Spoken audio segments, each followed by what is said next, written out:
నమస్తే మిత్రులారా, నేను మీ శ్రీనివాస్ చౌహాన్ అడ్వకేట్. మిత్రులారా, సాదా బైనామా రూపంలో భూములు కొనుగోలు చేశారు.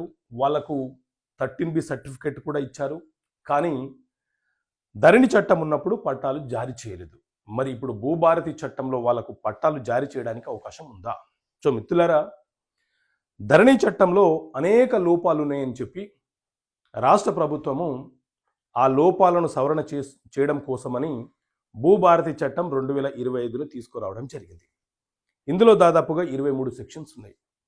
అందులోని సెక్షన్ 2 సబ్సెక్షన్ 12 ఏం చెప్తుంది అని అంటే, ఎవరైనా ఒక భూమిని సాదా బైనామా రూపంలో కొనుగోలు చేసి ఉంటే, అంటే తెల్ల పేపర్ల మీద రాసుకొని ఎవరి వద్ద నుంచైనా భూమిని కొనుగోలు చేసి ఉంటే, వాళ్లకు కనుక రెవెన్యూ అధికారులు పట్టా 13B సర్టిఫికేట్ జారీ చేసి పట్టాలు జారీ చేయకుండా ఉండి ఉంటే వాళ్లకు ఈ భూభారతి చట్టం ప్రకారంగా మ్యూటేషన్ చేసి విచారణ జరిపించి మ్యూటేషన్ చేసి పట్టాదార్ పాస్ పుస్తకాలను జారీ చేయాలని చెప్పి పేర్కొనడం జరిగింది.